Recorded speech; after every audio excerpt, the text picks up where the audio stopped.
mbokk yi ñu seetaan ci Le Monde à Dakar nuyuwaat nañ leen benn yoon di leen ziar bu baax a baax di am mbégte àndaat ak yéen ci seen émission l'heure de la vérité tey ñu fas yéene dalalaat keneen ku nga xamante ne miin ngeen ko bu baax a baax ci kër gi muy Bah Diakhaté wax nañ leen ne activiste républicain la jaaroon na fi la fois dernière te dina wéy di fi jaar incha allahu rabbi ngir séq ak moom waxtaan jëm ci li nga xamante ne noonu la réew mi di doxee. Dama koy bàyyi mu daal di nuyoo ak ñi nga xamante ne ñoo ngi ñuy seetaan su ko defee ñu doogay tàmbali waxtaan bi Bah ginnaaw bi ma la nuyoo di la ziar baax a baax ñu ngi am mbégte ànd ak yow ci émission tay bi. waaw moom maa ngi lay nuyu bu baax di la ziar di la jaajëfal di nuyu aussi ñëpp ñi nga xam ne ñi ngi faral di taamu di seetaan Le Monde à Dakar ñi nekk fii ci Sénégal nekk ci bitim réew. donc ñu leen di jaajëfal bu baax a baax di ñaan yàlla aussi ñi ñuy déglu ñëpp yàlla na suñuy kàddu fekk leen ci jàmm ak salaam fekk leen ci tawféex ñoom ak seeni mbokk muy fii ak feneen fu dul Sénégal.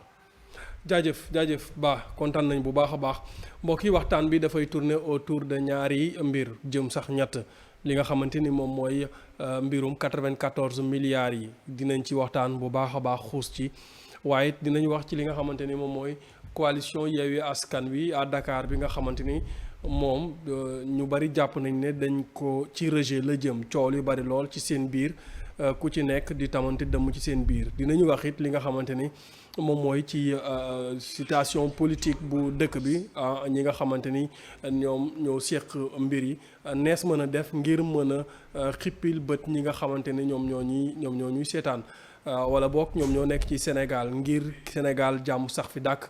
waaye te ngir jàmmi réew mi loolu nag dinañ ci ànd ak wax naa leen ko léegi ki nga xamante ni moom mooy Bah Diakhaté mbokk yi dañ koy tàmbalee ak 94 milliards yi dossier 94 milliards yi bëri na coow lool bu fekkente ni ñu bari sax jàppuñu xamuñu li nga xamante ni moom moo ne ci biir au fond xam nañu li nga xamante ni moom mooy OFNAC mi nga xamante ni jébbal na rapport am su fekkente ne ñenn ñi jàpp nañ ne rapport bi dafa épinglé ki nga xamante ni moom mooy Mamour Diallo jox dëgg Ousmane Sonko ñeneen ñi jàpp nañ ne mbir mi demeewul noonu dafa am neneen nu mu demee waaye lu ci gën mën a am loolu lañ fas yéene waxtaan ak ki nga xamante ni moom mooy Bah Diakhaté Bah ci mbirum 94 milliards yi la ñuy tàmbalee 94 milliards yi gis nañu ne OFNAC def na rapport am balaa ñuy dem bu baax a baax ci biir rapport bi ak li ci nekk sur la forme nan nga jàngatee appréciation bi nga xamante ni nit ñi def nañ ko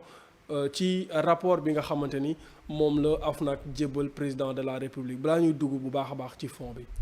waaw moom da nga may déjà ma jaajëfal la ci opportunité bi déjà bi nga ma may pour ñu waxtaanee li nga xamante ni aussi à un moment donné occupé na li nga xam ni moom mooy scène médiatique bi.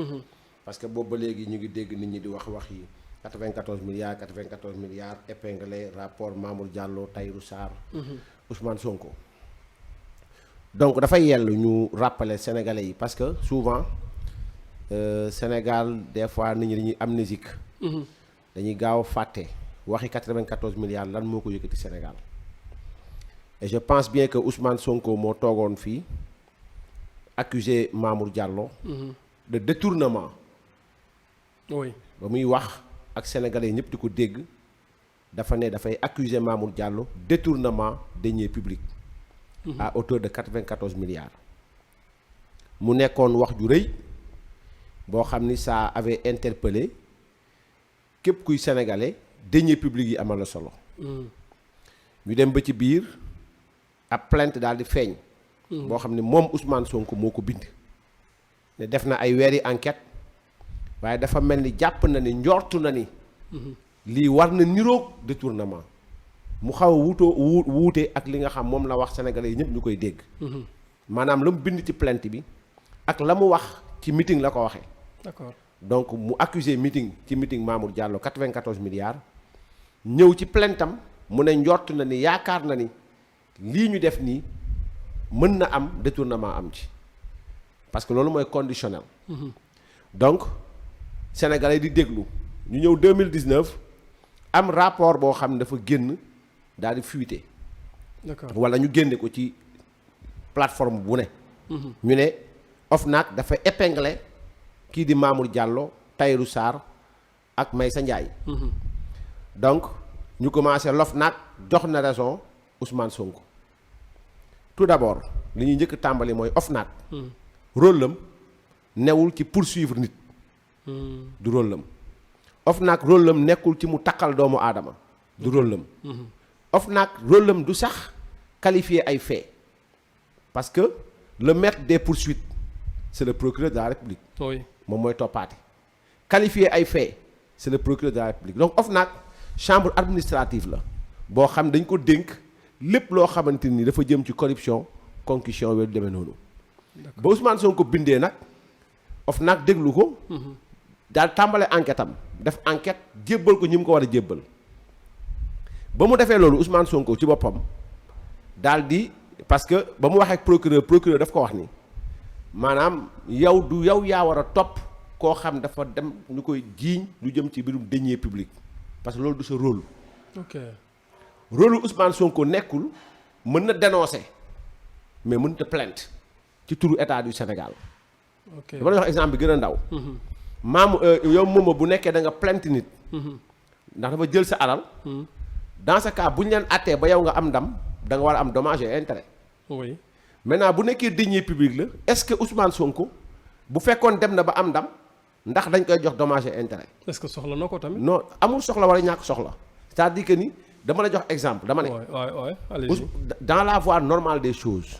dans la procédure normale des choses ci wàllu yoon dañ naan plaignant bi. bu demee ba am ndam dañ koy laaj ndax da ngay laaj ndàmpaay moom mu libre ne damay laaj wala du ma laaj mais en ci kaw deniers publics duñ taxaw di ko laaj ndax da ngay laaj ndàmpaay wala parce que du alalam. loolu agent judiciaire de l'État ñi nga xam mooy ñoom ñooy mbirum kàddu Sénégal. ñooñu seen liggéey la. mais rapport boobu 2019 la ba mu amee Tahirou Sarr. dafa jóg saisir la justice sénégalaise parce que mbiri ni mu tàmbalee mooy. kër googu 1451 bi. moom Tahirou Sarr la moo ko dugal ci mbir bi. moo ci laa jëm nii. allez-y. xam nga famille bi ci boppam. waaw ñooy ñëw ci Tahirou Sarr waxtaan ak Tahirou Sarr. Tahirou Sarr dafay jënd ay créances maanaam yow boo amee bor xam nga léegi nguur day amee nit bor am na ñoo xam ñi yëgu ci wàllu créance dañuy ñëw jënd ci yow bor bi bu jëndee ci yow bor bi dem toog des ak nguur xaar diir bu yàgg mën nañ ko xaar mën nañ xaar ay 10 ans 15 ans yow mënoo ko xaar. ok donc yow mi yàkkamti des fois da ngay jaay sa bor nit. Tahirou Sarr moment bii may waxee nii boo demee au Rwanda. am na ay indemnité ñu war a jox ay nit. Tahirou Sarr moo jënd créance bi jënd lépp fay jox leen ñu fay nit ñi mu toog di xaar état bu Rwanda pour ñu fay ko xaalisam. d'accord donc loolu mooy liggéeyam ba loolu amee donc tribunal statué 2021 bii ba mu statué 2021 càmbar condamné Ousmane Sonko aux dépens maanaam moment bi ñuy waxee nii Ousmane Sonko le tribunal condamné aux dépens Tahirou Sarr le tribunal jox. li nga xamante ni moom mooy ndam li ba pare instant bi ñuy wax Tahirou Sarr moo topp état du Sénégal 94 milliards ak 5 milliards dommages et intérêts. waaw mais dafa yell ñu xam tamit dossier bi la moo dugal Ousmane Sonko. d'accord parce que boo ne la moo dugal Tahirou Sarr ñu ne ok expliqué naa ko mais la moo dugal Ousmane Sonko ba mu atterrir ci conférence de presse Ousmane Sonko ñëw ci li nga xamante ni moom mooy dossier 94 milliards. defe naa ne wax naa ko démb ci ñi may live-al xam nga dafa am bu peut-être ngeen yor élément vidéo yooyu. Ousmane Sonko dafa dem un certain 31 décembre ci antenne 2STV. oui Pape Alé Niang moo ko invité woon. ba mu ñëwee Moutbane mi ngi woon toog Moutbane laaj ko li nga xam ni moom mooy société am nu mu tudd bañ ñëwee ci dossier 94 milliards yi. ba mu ñëwee société am nu mu tudd mu ne xam nga foofu xaw na réer tuuti. ba mu yàgg mu ne Atlas wax Atlas Group Atlas. ak Atlas Group ñaari entité yoo xam bokkuñu yow mi créé société. oui moom société na nga mën toogee Sénégalais yëpp di la déglu xamoo yow société bi nga créé nu mu tudd mais moo ko tey parce que Atlas Group Yasmine Ferran moo ko moom naaru libanais la. ok société bu existé la maintenant Atlas moom la moom Atlas nag Ousmane Sonko moo ko mettre en place en 2017 maa ngi lay wax lu garaaw loo xam ni Sonko ko def. ay société écran la teg tàmbali ci Atlas ñëw ci Mercalex dem ci AB Partners ba ñëw ci lettre yu ñu bind Tahirou Sarr ba ñëw ci compte bancaire ba ak trésorier adjoint bu Pastef muy Abdourahmane Baldé ñu teg loolu yëpp étape par étape. depuis le mois d'août 2018 septembre 2018 octobre ba ñëw bi Ousmane Sonko di génn finalement parce que ci protocole nañ ci dugg léegi. yi lié Atlas ak famille bi nga xam ne ñooy famille 1451 bi. donc nu mu tudd sax protocole d'accord bi ki ko njëkk signé mooy Atlas. ñu dem ba ci biir Mekalex ñëw signé waat le même protocole d'accord dem ba ci biir ñu jébbal lépp AB Partners Abdourahmane Baldé commencé di waxtaan ak Tahirou Sarr ba jox ko numéro compte bancaire boo xam ne fa la dugal xaalis Abdourahmane Baldé nekk trésorier adjoint bu Pastef mais bu fekkee bëgg nga comprendre li nga xam moom mooy société écran yi may wax. mooy déjà Atlas je pense que dina disponible pour nit ñi mën koo gis xam ko. pour ñu mën ko génne Atlas mooy Afrique Tax and Legal Advisory Services noonu la tudd mooy Atlas. A Afrique T Tax L bi mooy Legal A bi Advisor S bi Services. Atlas société à responsabilité limitée la. maintenant li garaaw mooy dama bëgg nga déglu ma attentivement moom. ma wax la ni Ousmane Sonko est un danger ambulant ci li nga xamante moom mooy Sénégal. jaar naa fi keroog wax la ci foncier yi nga xam moom la am. tey maa ngi lay wax ci danger financier bi nga xam moom Ousmane Sonko nekkee Sénégal. te moom parce que li ma lay wax ni ay kii financier rek lay dénoncer non parce que mi ngi ci biir xam nga li ma lay wax ni l'an 2017 la ñu am statut Mercalex statut Atlas xam nga nu ñu ko tëggee statut Atlas. waaw à la requête de monsieur Ousmane Sonko administrateur de société. demeurant à Dakar Sénégal cité Kër Gorgui numéro R17. né le 15 juillet 1974 à Thiès de nationalité sénégalaise titulaire du numéro d'identification nationale tel. Agissant au présent au nom et pour le compte de la société Afrique Expertise AFEX moom Ousmane Sonko bu muy ñëw ci Atlas dafa duggee Atlas ci turu société bu ñëwee AFEX mooy Afrique Expertise donc en abrégé AFEX société à responsabilité limitée au capital 2 millions de francs CFA mais AFEX moom ak Ismaïla Ba ñoo ko bokk. D'accord. Donc Ismaïla Ba expert fiscal demeurant à Saint-Louis Sénégal HLM Sor numéro 164 né le 2 septembre 1975 à Saint-Louis du Sénégal de nationalité sénégalaise mooy gérant bi ñoom ñaar ñoo bokk AFEX maintenant ñu war a ñëw teg Atlas en 2017 maintenant nan lañ teglee Atlas mu ñëw ma wax la ci montage financier bi nga xam moom lañ defee Atlas maanaam ba ñuy def seen montage bi dañ ñëw ni. les éléments sont disponibles ak la régie su fekkente ne dinañ ko mën a. voilà pour nit ñi mën koo gis. donc pour nit ñi mën koo gis mën a xam li may lire nii. donc même tuuti ma ñëw ci sama document bi donc c'est que AFEX nee naa la léegi AFEX Ousmane Sonko la ak ki nga xamante moom mooy Ismaïla Ba. ñu war a monter li nga xamante moom mooy Atlas. nan la ñuy monter Atlas ñu ne la article 7 capital social. Le capital social est fixé à la somme 2 millions de francs CFA donc divisé en 100 parts sociales de 10 000 francs CFA chacune donc libéré intégralement et attribué aux associés en proportion de leur apport à savoir 1 la société Afrique Expertise moom mooy AFEX. donc en abrégé à concurrence de 55 parts associées. mooy 55 mooy 550 000 donc bu nekkee part bu nekk 10 000 la.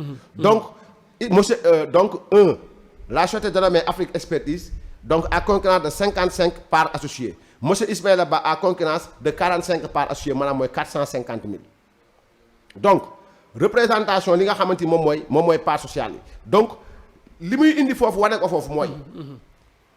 monsieur Ismaïla Ba apporte à la société la somme de 450 000 francs CFA. Ouais. Correspondant à l'intégrale de la valeur nominale des parts sociales toutes des numéraires maanaam mooy xaalis bi. Ouais. Ismaïla Ba moo indi 450 000 maintenant ñu ñëw feneen ñu ne AFEX apport en nature. li ma la wax ni apport la ci xaalis. ñu ñëw apport en nature ñu ñëw ne la société dénommée Afrique Expertise en abrégé AFEX apporte à la société un iMac 27 pouces donc i5 3.5 MHz 2014 avec disque dur. RAM 8 giga et une vidéo d'une valeur globale de 550 000 francs CFA loolu mooy apport en nature bi mais kan mooy AFEX Ismaïla Ba Ousmane Sonko. oui waxoon naa la ba may tàmbali ne AFEX Ousmane Sonko Ismaïla Ba ñoo ko créé ndoo. waaw Ousmane Sonko mooy responsabilité bi ki yor gestion bi maintenant boo ñëwee ci biir part sociale yi ci biir nu mu tudd sax Atlas. Ismaïla Ba day joxe 450 000 ñu ñëw génn turu Ousmane Sonko def AFEX boo ko gëstoo ci biir mooy wax naa ko sànq mooy Ismaïla Ba la Ousmane Sonko donc ñoom ñaar ñoom moom Atlas. d'accord est-ce que tu me comprends baax. d'accord donc loolu mooy premier montage financier bi pour jëm nag société écran yi ñuy teg boo génnee ci Atlas bi maintenant yaa ngi jëm ci protocole d'accord bi Atlas maintenant tëgg ak famille bi maintenant loolu dinaa la ko expliquer léegi pour ñu si tam mën a comprendre. d'accord donc Atlas mooy ñëw après dem signer protocole d'accord ak famille bi nga xam moom mooy famille bi moom 1451 bi. je pense que ce technicien war na ko yor. donc voilà éléments yi bu dee disponible na njaga ñu affiché waale ko su ko defee. donc ñu mën a gis li muy wax. protocole d'accord bi Atlas après mooy dem en août 2018 parce que jàpp leen date da si am solo. août 2018 Atlas moo dem signé ak famille bi moo njëkk signé ak famille bi. ok protocole d'accord donc mi ngi nii donc le cabinet Atlas une société anonyme à responsabilité limitée. Capital 1 million d'une part et les héritiers du titre foncier 1451 la barre R représentés par Yéri Diakhaté Djibril Diall Abdou Mbeng Massène Sarr Saliou Ndiaye ak Ibrahima Samb. donc ñoom ñoo waxtaan seen biir tëgg protocole d'accord dafay gudd bu nekkee technicien bi am na ko mën na ko teg nit ñi di ko gis. donc maintenant ñooñu ñoo tëgg en août 2018 maintenant la mooy danger ci Atlas continuer woon lii mooy Atlas turu Ousmane Sonko da cee nekk. turu Ousmane Sonko bu génnee ci dossier 94 milliards dafay yàq. moom la mu doon liggéey bu njëkk ba ne kenn mënuma citer ci li nga xamante ni moom mooy dossier 94 milliards. d'accord maintenant ñu génn Atlas indi Mercalex. xam na comprendre baax na xam nga donc tey. Atlas bu fa desee dañuy xam ne Ousmane Sonko la. mi ngi ci biir. d'accord ñu génnee Atlas dugal Mercalex. liiral naa léegi statut. waay statut ki nga xamante mooy Atlas. waay Atlas ki ko créé mooy Ousmane Sonko ak Ismaïla Ba. d'accord Atlas est composé. 45% des parts sont détenues par Ismaïla Ba. 55% des parts sont détenues par AFEX Ousmane Sonko ak Ismaïla Ba moo ko moom. d'accord je comprends. maintenant bañ demee signé ak famille protocole d'accord ak Atlas ñu xam ne Sonko génn si télé bi wax na ne kenn mënu koo citer ci turam ci li nga xam mooy dossier 94 milliards yi parce que mosu see wax donc ñu génn Atlas dugal Mercalex maintenant Mercalex mooy ñëw moom après. donc Mercalex boobu laa la bëggoon a laaj. voilà Mercalex. moo ñëw après ñëw indi Ismaïla Ba ci biir affaire bi génne Ousmane Sonko donc en septembre 2018 ñu ñëw signer la famille a signé avec ki nga xamante ni moom mooy Mercalex ci dossier 94 milliards yi maintenant Mercalex mooy ñëw en septembre août waxoon naa la août la Atlas signé septembre Mercalex ñëw signé ak famille bi Ismaïla Ba dem signé ak ñoom je pense que jox naa technicien bi ba signature fu mu yem. maintenant Atlas Mercalex c'est bon. ñoom ñaar signé nañu ak protocole famille bi liñ signé mooy diir bi. mënta weesu 6 mois maanaam moment bi ñu signé ak bu ñu war a def recouvrement bi warta weesu 6 mois parce que bu weesoo 6 mois. dañ ne donc contrat bi maanaam protocole bi maanaam dañ na amatul. donc il fallait assurer ba avant les 6 mois ñoom ñu mën a dem ci li nga xamante ni moom mooy protocole d'accord bi donc ñu mën a régler xaalis bi 94 milliards yeeg yëpp maintenant. ba ñu defee loolu may ma tuuti ma ñëw ma liiral la li nga xam voilà mi ngi nii protocole d'accord entre le cabinet Mercalex et les ayants droit du titre foncier 1451 donc entre le cabinet Mercalex Ismaïla Ba téléphone 33 827 31 51 même numéro téléphone bii moo nekk Atlas. comprends numéro le même numéro téléphone 33 827 31 51 même numéro téléphone moo nekk Atlas. maintenant et les ayants droit du titre foncier 1451 Yéri Diakhaté Djibril Diall Abdou Mbeng Massène Sarr Saliou Ndiaye Ibrahima Samb donc ñoom ñoo bind protocole d'accord bii maintenant bañ ko signé ñu ngi ko signé au mois de septembre 2018 maintenant bañ signé lii septembre 2018 ñu dem Mercalex war a dem engagé li nga xam moom mooy procédure bi nga xam ne war nañ mën dem maintenant pour jël affaire bi maintenant Tahirou Sarr pour mën a dem ñoom en tant que expert fiscal dem aider famille ñu recouvrir affaire pour mën si am 12 milliards de francs CFA. mooy 12% yi. loolu naa la ko liiral mi ngi nii boo demee ci article 4 durée et extinction le présent protocole d'accord est conclu pour une durée de 6 mois à compter de sa signature À l'expiration de la durée de 6 mois stipulée par l'alinéa précédent, le protocole prendra d'office fin, sauf prorogation ou reconduction décidée d'un commun accord par les parties. Donc 6 mois la ñu waroon am. Donc def nañu li nga xamante ni gis ngeen boo xoolee fii Mercalex moo nekk nii. Mercalex bii moom mooy deuxième bi nga xam ni moo signé protocole après Atlas. Après Atlas, d'accord. Donc le 13 septembre 2018. Maintenant le 13 septembre 2018 bi après. Ce qui va se passer mooy danger bi nga xam ni moom laa bëgg yee bopp sénégalais yi mooy qu'est-ce qui va se passer. xaaral ba da ngay dem tu vas trop vite ah. man dama réer kan moom Mercalex bi. xam nga Mercalex bi je reviens pour me expliquer la. waaw. Ismaïla Ba n'est-ce pas nañ wax ne moom Mercalex. waaw. Atlas moo njëkk dem signer protocole d'accord ak famille bi Atlas ma ne la ñan ñoo ko moom. Ismaïla Ba. ak Ousmane Sonko. Ah d'accord je vois donc rapport bi Ismaïla Ba la Ismaïla Ba moom Mercalex moom moo nekk fële. Ismaïla Ba. waaw associé Ousmane Sonko la ci Atlas. ok boo demee Atlas Ismaïla Ba mii nekk Mercalex 45% des parts d'action ci Atlas moom moo ko yor. 55% des parts d'action ñu ne Afex moo ko yor Afex di ko composé mooy Ousmane Sonko ak Ismaïla Ba en même temps. donc bañ demee signé Atlas ak famille bi protocole d'accord bi njëkk signé en août 2018 Atlas moo ko signé maintenant Atlas boo fekkee ñoom dañoo signé ak Atlas. turu Ousmane Sonko day génn. donc fallait faire sortir Atlas ci biir mi dugal Mercalex bi nga xam ne Ismaïla Ba cote moom nañ fa bàyyi def ko fa. vous me comprenez. si vous parfaitement donc ba ñu signé lii Atlas bii jàppal date le 13 septembre 2018. waaw après qu'est-ce qui va se passer. mooy. dañuy dem ñoom ak beneen société boo xamante mu ngi tudd AB Partners. ñu dem signé ak moom AB Partners ki ko moom mooy Abdourahmane Baldé trésorier adjoint bu Pastef envoyé naa peut-être kii bi dinañ ko gis donc contrat de mandat entre le cabinet Mercalex Swarl et Abdourahmane Baldé donc bañ paree fii. waaw dañoo dem signé ak Abdourahmane Baldé beneen contrat de mandat. Donc, entre les sous-signés, le cabinet Mercalex, une société anonyme, unipersonnelle à responsabilité limitée au capital 2 millions immatriculée au RCCM, donc représentée par M. Ismaïla Ba, agissant en qualité de gérant du cabinet. Si après désigner le mandant, 2. M. Abdourahmane Baldé, conseil fiscal, 6 à l'immeuble R124, Cité Keur Gorgui, Sacré-Cœur, 3 VDN, Dakar, Sénégal. Si après désigner le mandataire. buy waa ji nekkee fi mu dimbali ñu mën ko am gars yi mën koo gis il a été décidé mooy contrat de mandat bi il a été décidé convenu et passé ce qui suit par les présents le mandat donne au mandataire pouvoir à l'effet de jouer le rôle de conciliateur dans l'affaire 1451. L'objectif général du mandataire sera d'obtenir une résolution à l'amiable dans l'affaire susvisée. Donc ça c'est le 13 septembre 2018. D'accord. maanaam jour bi Mercalex signé ak famille bi.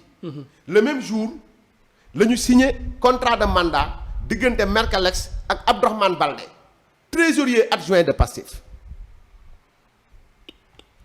yaa may dégg baax li ma wax. si donc mission bi maintenant Abdourahmane Baldé mooy dem continuer ko donc jàpp nga ni ci montage bi Ousmane Sonko monté mi ngi tàmbalee Afex ñëw nekk Atlas. dugg ci biir am part d'action. Atlas dem signer protocole d'accord ak famille bi. ñu génn Atlas parce que tout Ousmane Sonko lañ doon bañ mu feeñ.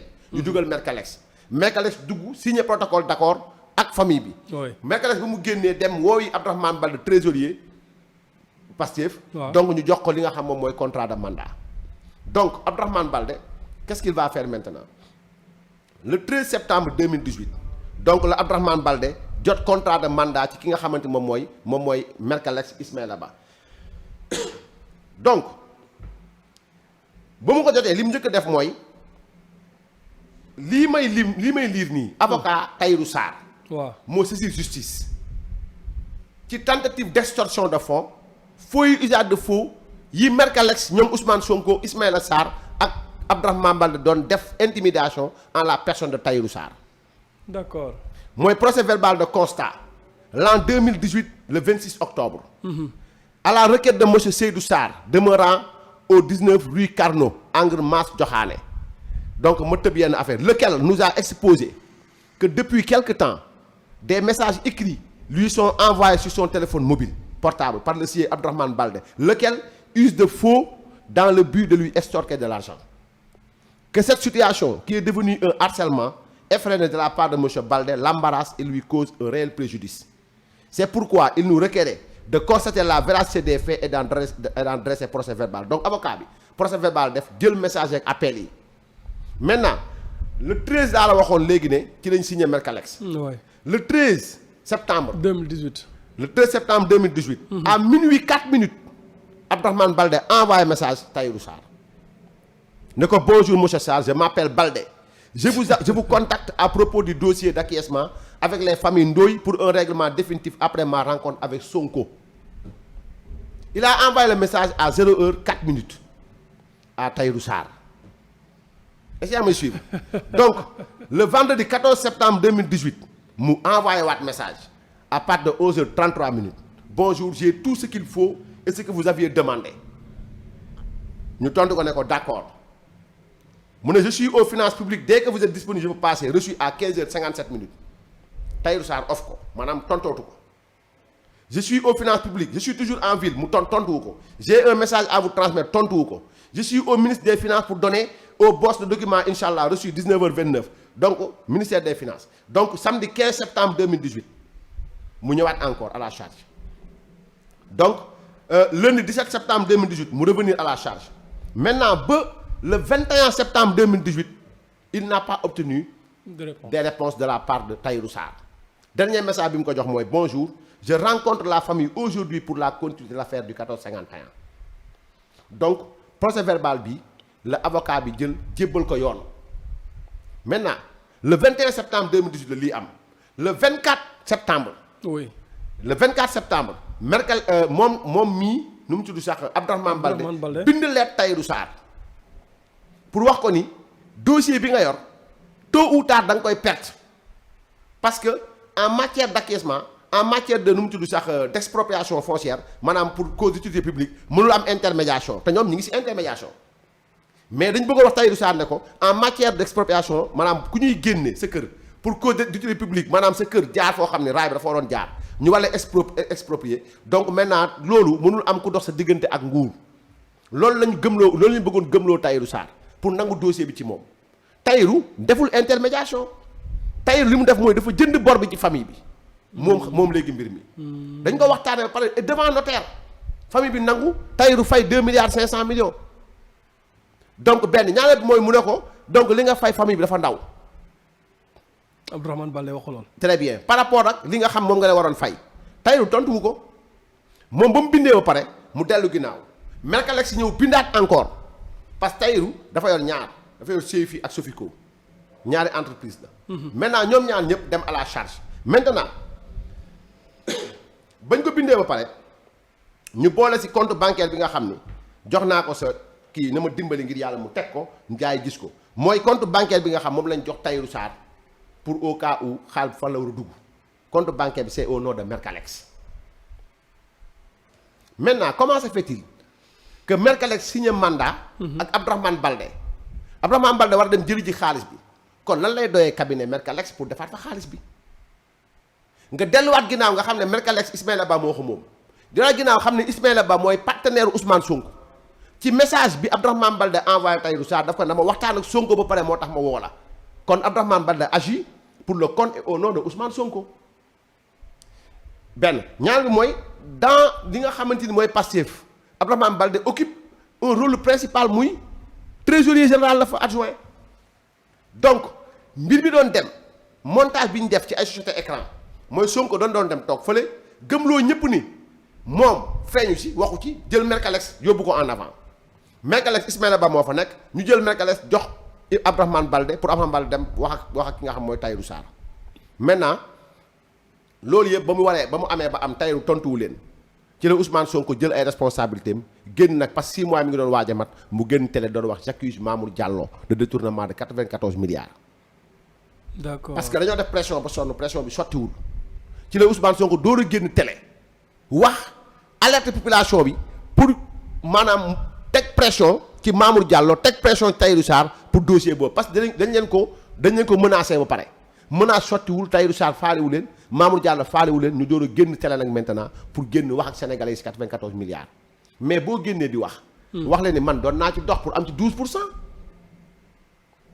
ok maintenant le rapport ba mu génne nag pour ñu revenir un peu. waxu ko quoi. non du ko wax parce que njublang la xam nga li ma la wax nii fi mu bàyyeekoo ba fi mu ñëw ku xamul mbirum montage xamoo mbirum sàcc.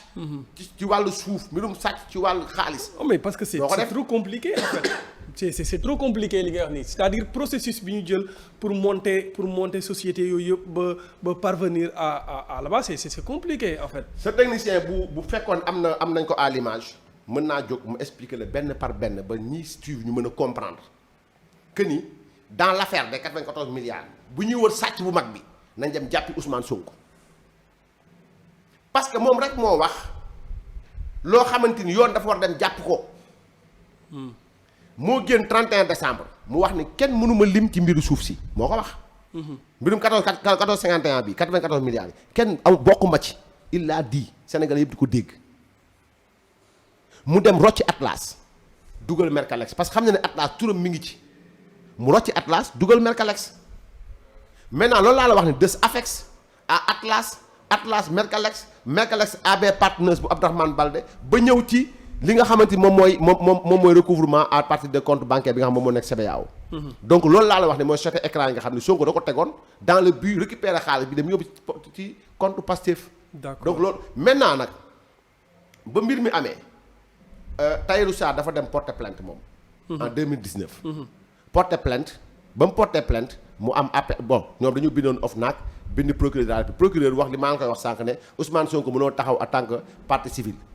donc maintenant ñoom ñu def appel Maître Tall ak ñoom Bamba Cissé yii ñoom ñoo nekkoon ay avocat Ousmane Sonko yoon daal di daaneel Ousmane Sonko au dépens jox Tahirou Sarr dëgg instant yi Tahirou Sarr mooy topp état du Sénégal 94 milliards ak 5 milliards dommages et intérêts donc mbir mi noonu la demee et je pense bien que vos collègues journalistes l'ont largement repris aujourd'hui Sénégalais yu bëri mën a comprendre.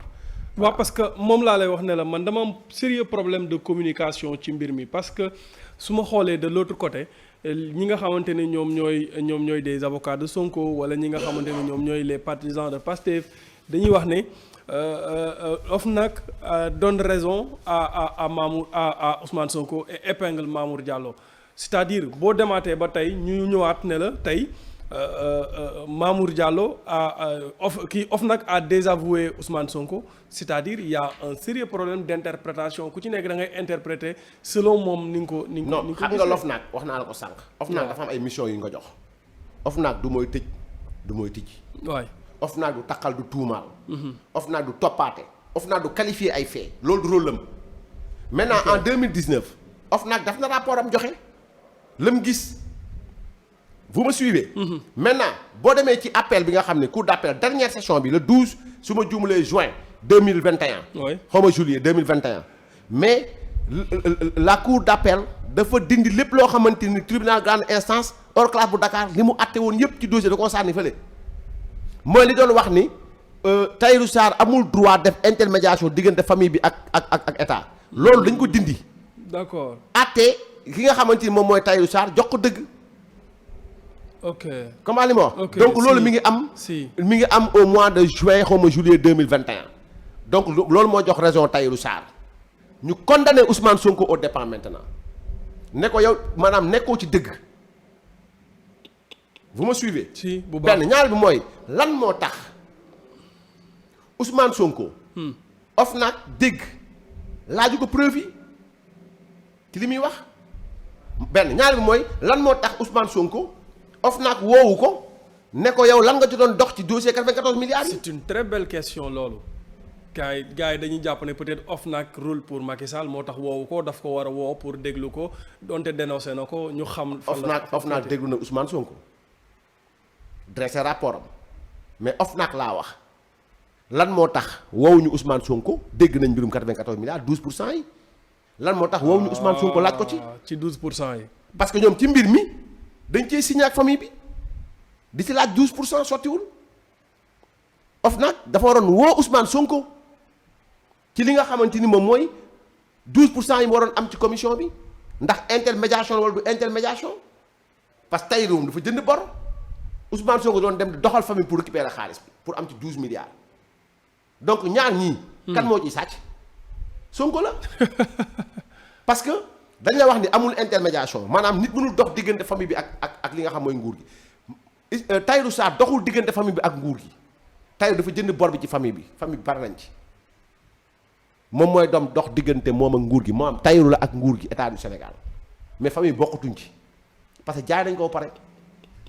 d'accord famille bi jaay nañ bor bi Tahirou Sarr ba pare jënd na bor bi donc créance la mais Sonko li mu bëggoon def mooy intermédiation toog leen fii xaar ma fay leen ma 12 milliards ma dem lijjantiku nan laa koy lijjantee par la pression via la presse porte presse da koo wax ci audio bi ñi ma ko séqal xam naa leen day am foo leen téye fi nga leen téye mooy tax nga mën leen teg pression donc ba muy wax ci 94 milliards wax pour Sénégal ak pour préserver les deniers publics yëkkatiwu ko li ko yëkkati woon mooy pour mu am lu mu def ci poosam xam nga ndax fu ma suivee ou pas si bu baax donc moo tax ci li ma wax nii te dërëm du ko ci dindi man la may wax Pastef di ko dégg Sonko di ko dégg man su ma waxee ba pare virgule Sonko du ko dindi c'est un homme que je maîtrise parce que parce que xam man nit ki bu toogee Sénégal ne moo fi gën a baax man damay jàpp ne man sama yaay juruma man pour may gëm ni góor dina ma gën a baax man danaa dem wëri ji lan moo tax nga gën ma baax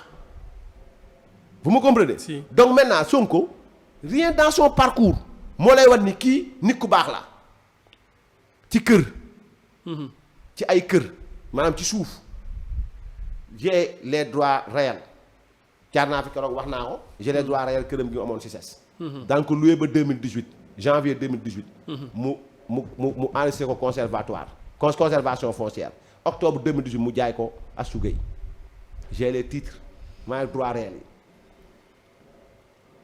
900 mètres carrés yi nekk Thiès. oui tool bi nekk nu mu tudd sax. Bambilor non pas Bambilor Sébikotane autant pour moi nam ko amee ci Omar Boutip ban pression la Sonko utiliser pour am tool bi. parce que tool boobu sax biñ ko waxee ñëpp jàpp nañ ni Ousmane Sonko Sébikotane fa la màggee fa la yaroo donc pour mu am fa tool c'est normal ñu ci bari loolu lañ jàpp. Ousmane Sonko way juróom bu góor moo fa amoon kër da koo jaay. waaw mais comme way juróom amoon na fa kër dëkk fa war na. fa dama ne tool bi mu yor laa wax naar bee ko moomoon Omar Boutip. toolam ak toolu Pape Diop Pape Ragué ñoom ñaar ñoo dend. yaa ngi baax ni ma wax. si jàkkaarloog toolu Pa Cuun boo demee Sébi xam nañ ni may wax Ousmane Sonko ban procédure la jaar laa wax ba am tool bi man xam naa ko. doo ñu ko wax. non jotagul élection départementale laa élection législative laa jëm mu bëgg gëmloo Sénégalais yi ne leen man maa fi gën balaa muy duggaat assemblée nationale man dinaa wax Sénégalais yi kan mooy Ousmane Sonko. d'accord ñëwal ci rapport OFNAC bi rapport bi exactement. dama bëgg mu leer sénégalais yi xam ne rapport bi dafa épinglé Ousmane Sonko la épinglé wala Mamour Diallo la épinglé. non xam nga rapport bi. waaw dafa tënku ci li nga xam moom la yoon wax ni en matière d'expropriation foncière pour cause d'utilité publique. mu la am intermédiation. donc ñoom ñu gëm ni acquiescement. ñaar yi leen Ousmane Sonko jox. waay ñoom dañoo jàppoon ni donc loolu. maanaam détournement la tentative de détournement parce que direction générale des impôts waru ko woon signé li dugal Mamour Diallo la ak Maysa Ndiaye. dañ leen ne yéen waru leen woon signé lu mel nii maanaam mooy créance bi famille bi jaay. waaw acte d'acquiescement yi waru leen ko woon signé parce que procédure bi Tahirou Sarr jaar procédure bi légalul parce que diggante état ak ñuy exproprier kenn waru dox seen diggante. ci loolu la rapport bi tënku. d'accord maintenant bañ demee Tahirou dem ci yoon. parce que xaalisam moo ci dugg. waaw ba ñemee ci yoon ne amul intermédiation Tahirou Sarr dafa jënd créance jënd bor donc moom laa la wax ma ne la OFNAC du qualifier ay faits da def enquête am jox procureur jox président de la République. d'accord maintenant moom procureur mooy qualifier ndax détournement am na wala détournement amut xaw ma ndax suivre ou pas. si donc moo qualifier ni lii am diggante Tahirou Sarr ak famille bi nekkul intermédiation. mais ñi dañoo am bor ñee jënd ko maanaam famille dañoo am bor jaay ko Tahirou Sarr jënd bor bi. ba mu ko jëndee maintenant nag fii 45 milliards fii 48 milliards donc boo leen boolee ñoom ñaar mooy 94 milliards yi donc ñu ne état du Sénégal da ngay fay Tahirou Sarr xaalisam parce que du intermédiation bor la bu mu jënd condamné la DGID aux dépens condamné Ousmane Sonko aux dépens xam nga ndax dégg nga baax ni ma wax si donc joxe décision jox ko Tahirou Sarr téye ko di topp maintenant état du Sénégal xam nga ndax comprendre nga moom bu baax donc OFNAC day def enquête am mën a rapport am jébbal ko ñu ko war a jébbal mais ça c'est en 2019 maintenant ñoom li ñuy wax OFNAC day dajale rapport 2019 2020 2021 et rares sont ceux qui parlent de ce dossier ñu lire rapport yi même dans la presse ci yenn journalistes yi c'est clair j'ai vu des antennes yoo xam ni y en a qui n'ont pas pris une nuit lire rapport benn ñooñu ñooy taxaw animé le décor des plateaux di taxaw di wax ci rapport boo xam maîtriser woo ko maanaam da nga soutiré benn affaire bu ndaw mais vous n'avez pas suivi la procédure depuis 2018 ba 2022 ce qui s'est passé réellement 2018 la mbir bi commencé Ousmane Sonko dugg ci 2019 donc nu mu tudd sax 2019 wax naa génn rapport am 2021 tribunal jox dëgg Tahirou Sarr condamné Ousmane Sonko aux dépens donc daal di wax clairement ne donc Tahirou Sarr nekkul intermédiation mais bor la bu mu jënd ci ñeneen ñi donc et ça se fait partout au monde. D'accord.